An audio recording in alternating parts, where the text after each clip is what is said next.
My husband's a director at a well-known company.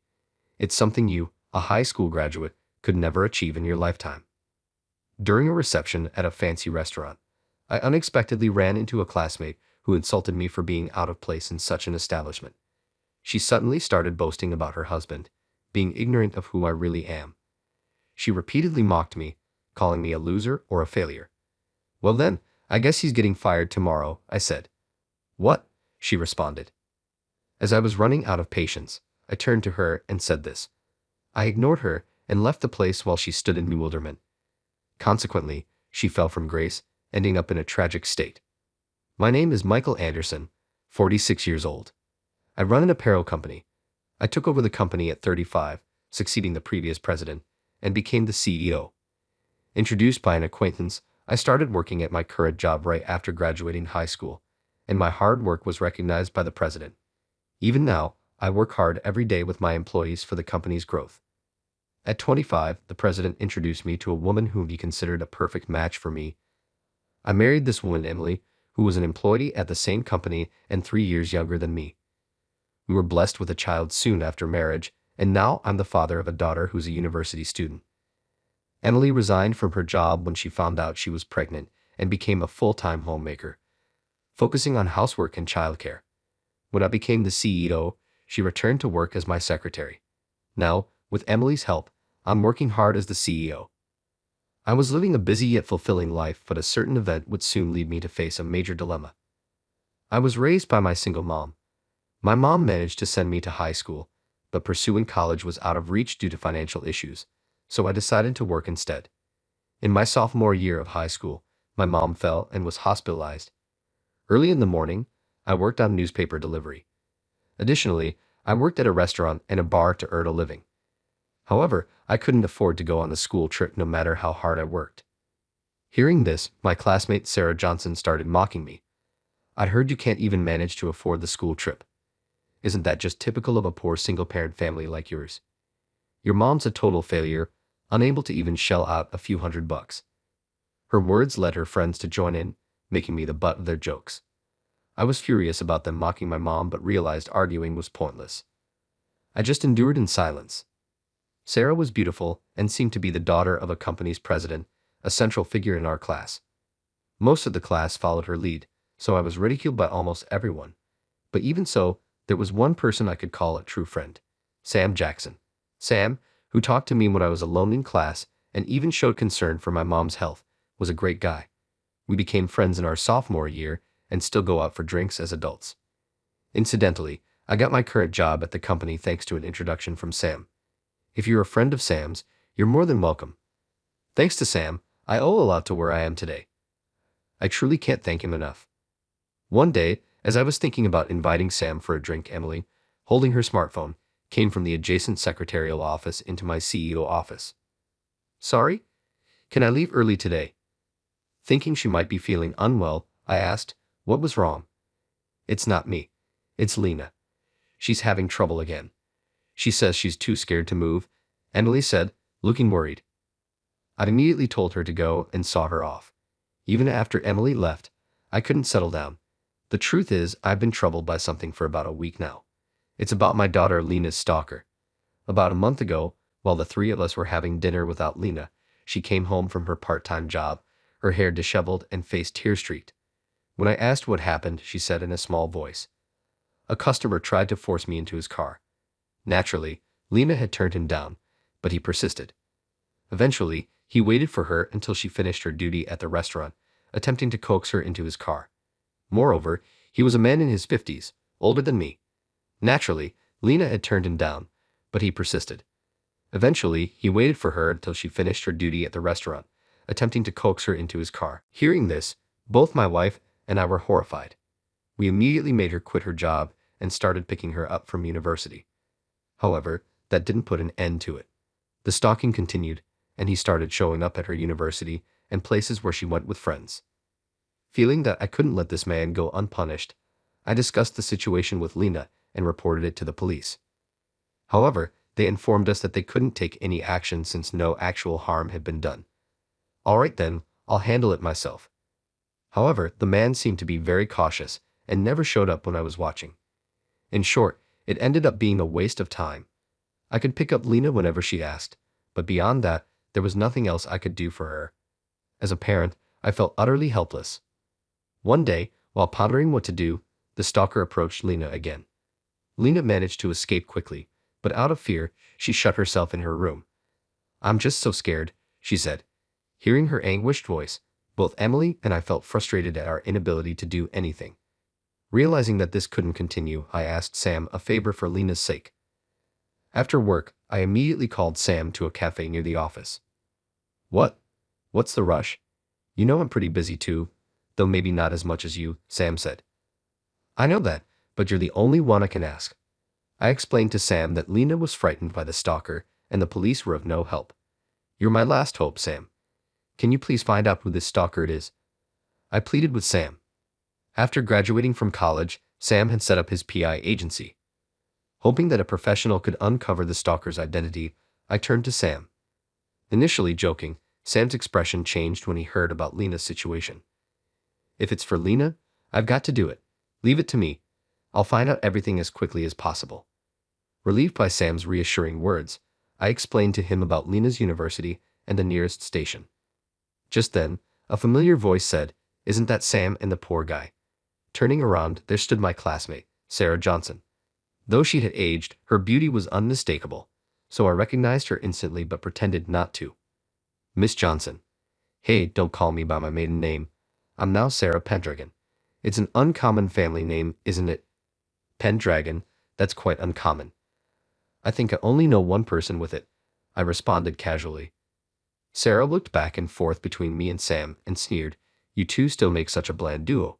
You fit better in a diner than this stylish cafe. It's out of place for you. Why don't you move to another shop?" She mocked us. Even after so many years, her fundamental character hadn't changed, I thought. "We're having an important conversation. If you have no business with us, could you please leave?" Sam blared sharply at Sarah, who turned red with anger and left, returning to a young man who seemed to be her companion. After that, Sam and I discussed Lena's situation in detail before leaving the cafe. A week later, Sam told me he had something to discuss, so we met again at the cafe. "I want you to look at this." The moment I saw the document Sam handed me, I was so shocked my eyes nearly popped out. "I can't believe such a coincidence," I said. "I was surprised too," Sam replied. "Not just me, but everyone else seemed surprised as well. But with this much evidence, we can act. Let's get moving." Just as I was about to say something, Sam said, "Can you give me just 2 or 3 more days?" He wanted me to wait before taking action. Thinking of Lena, I honestly wanted to end this as soon as possible. Even now, Lena is struggling to leave the house, and I've been forcing her to go to university just to catch the perpetrator. But there might be a reason why Sam is asking this. With that thought, I reluctantly nodded in agreement. The next day, after learning the shocking truth, I went to a high-end restaurant for a business dinner. As I stood up to go to the restroom, there she was again, Sarah Johnson, exclaiming, "What is a poor guy like you doing in a place like this?" Even more out of place than at the cafe. While thinking how unlucky I was to run into her, I told her I was here for work. To which she replied, "For work? That's a lie. There's no way a high school grad from the bottom can have a decent job. You must be working in some insignificant factory, right?" She mocked me without even knowing my job, just making assumptions. "Actually, I happen to be a CEO," I retorted, angered by her condescension. "A high school graduate as a CEO. Even if it's true, it must be some tiny company with 1 or 2 employees. That's not a real company," she scoffed. Still, Sarah didn't stop mocking me. Growing increasingly annoyed, I was about to dismiss her when she suddenly started boasting. "My husband is a director at a well-known company. That's something you, a high school graduate, could never achieve in your lifetime." She proudly spoke of her husband, the sales director at a well-known apparel brand. Comparing her husband to me, she kept calling me a loser and a failure, continuously mocking me. I was running out of patience. "Well then, I guess he's getting fired tomorrow," I said. After that, I left a bewildered Sarah Johnson behind and walked away. After finishing the dinner successfully, I returned home. I arrived home before 9 o'clock, but the kids had already gone to their rooms, leaving only Emily in the living room. "Welcome back. You must be tired after being out so late. Did the dinner go well?" Emily's caring words prompted me to ask about Lena. Her face clouded over in an instant. It seems it didn't work out. She cried today, wanting to quit university, she said. I see. Don't worry, her agony will all end tomorrow, I assured her. My words made Emily look puzzled. I then told her, actually, and proceeded to share my plan with her.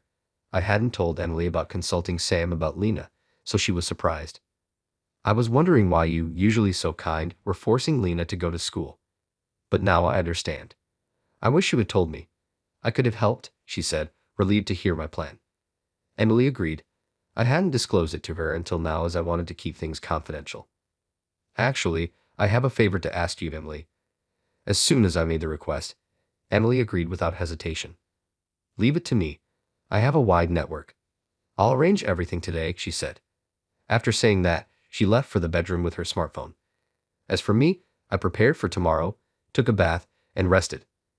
The next day, I found myself engrossed in urgent work at the secretarial office. I had a specific purpose for being there. As I made good progress, the CEO's office started getting a bit noisy. The CEO will be back soon. Please wait a little longer, I heard Emily's voice, but then a man's voice interjected. No need to worry. I was surprised when you called yesterday to think the CEO himself has something to discuss with me and my wife.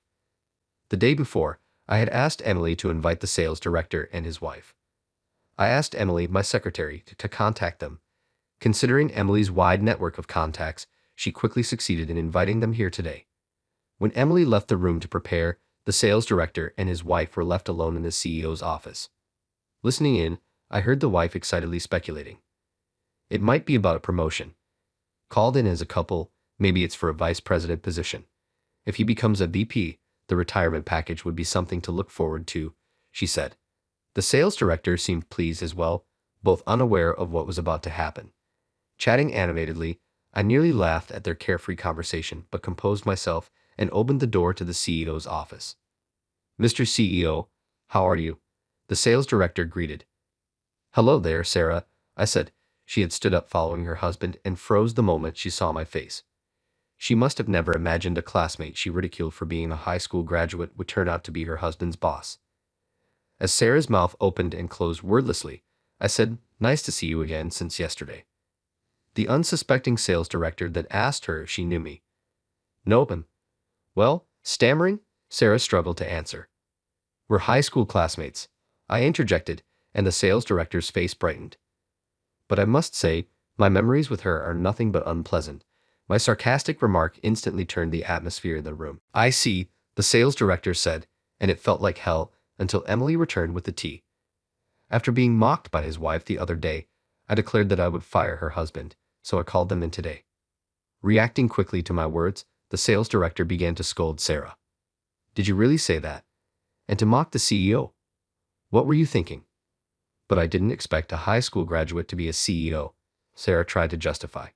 Even when the sales director told her to apologize, she showed no sign of doing so. I deeply apologize for my wife's grave disrespect. But to be fired over just this incident, could you please reconsider? Desperate to keep his position, the sales director repeatedly apologized, but Sarah seemed indifferent to his apologies. It appears your wife is not at all remorseful, I pointed out to the sales director. Sarah worded angrily, why should a high school dropout like you be a CEO? It's your fault for not saying it, and firing over something like this is wrongful dismissal.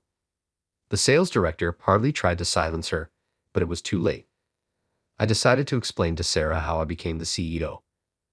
I joined this company right after graduating high school, and I'm the CEO where Sarah's husband is the sales director.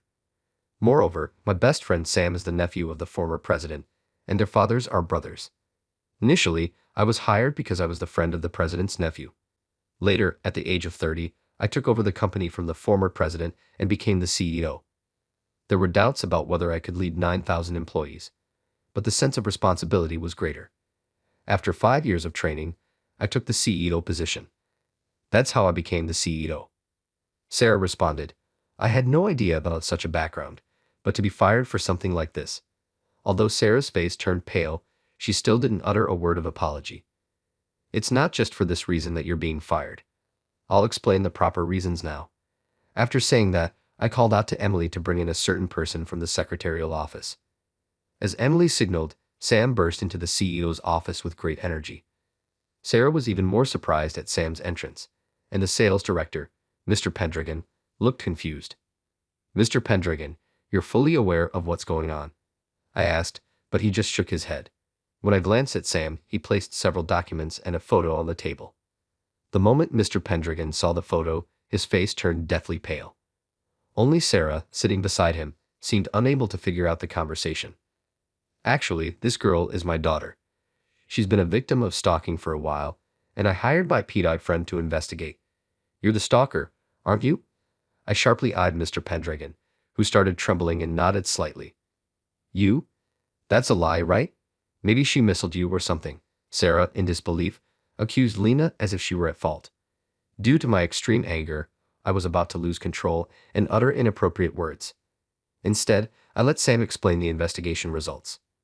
When Sam handed me the final report, I recognized the stalker as our employee. Of course, I can recognize someone in the position of the director in the company. What I know about him is that he is a diligent and serious man at the office. That's why the report was very shocking. After Sam finished explaining to Sarah, I addressed Mr. Pendragon. Now your dismissal is final and executory due to valid reasons. It's not just that the matter involves my daughter. The company cannot employ anyone who engages in such an immoral act. Do you understand, Mr. Pendragon? Without a word to say, Mr. Pendragon just nodded quietly. Of course, this matter with my daughter is a serious crime. Appropriate actions will be taken, so please understand. Thinking the incident would be reported to the police, he pleaded, please, anything but that. But recalling Lena's tear-streaked face, I retorted emotionally, do you have any idea of the depth of fear you have brought to my daughter? If you have even the slightest understanding, accept your punishment. At this time, Mr. Pendragon hung his head in defeat. I thought it was all over, but then Sarah suddenly said to her husband, I'm divorcing a stalker like you. Get out of here right now. Just as she said this, Sarah approached me with a sly smile. I'm sorry about everything before, but in return, I'll be your wife. Aren't you happy to have a beautiful woman like me? Incredibly, she started making advances toward me right in front of her husband. Disgusted by Sarah's behavior, I informed her that I was already married with children. Unfazed, she began to talk nonsensically about being a second wife. As I wondered what to do, Sam suddenly burst out laughing. What's so funny? Do you have a problem? Sarah snapped at Sam. You can't be talking about a second wife in front of his legal wife, right? If he cheats on her and gets divorced, he'll lose his position as CEO, Sam joked.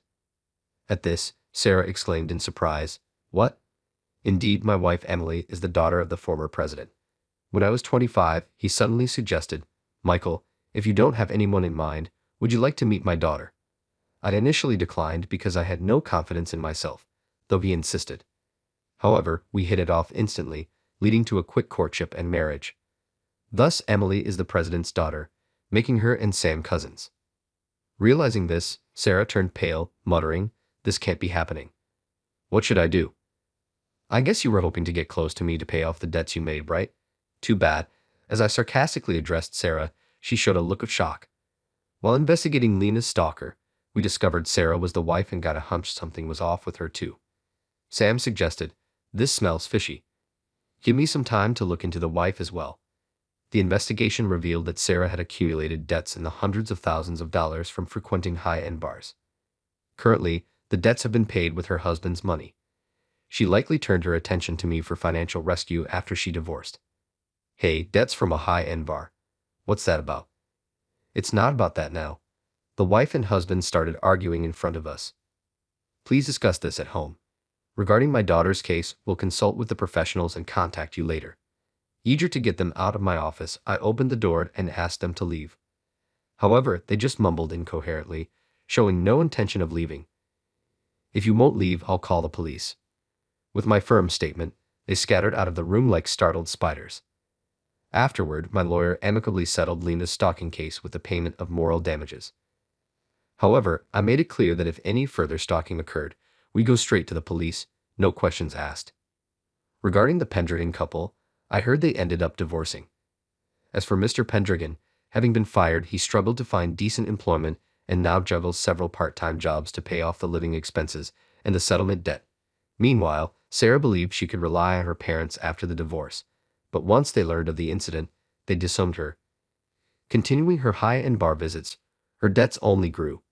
Now she's working in a job that leverages her looks. Considering her age, it's likely going to be difficult for Sarah to lead a decent life from now on. However, as it's the result of her own actions, I do hope she manages to persevere. As for me, I continue to dedicate myself to work as usual. Lena, who had been afraid to go outside, has finally regained her spirits and started attending university with enthusiasm. She also began working part-time at a new store, and it seems she's found her calling. One day, she suddenly declared, "After I graduate from university, I'm going to work at Dad's company. I've never felt so motivated and fulfilled by a job before. The idea of working with my daughter is delightful, but there are still 2 years until she graduates." If Lena still feels the same way, then I think it would be wonderful to work together.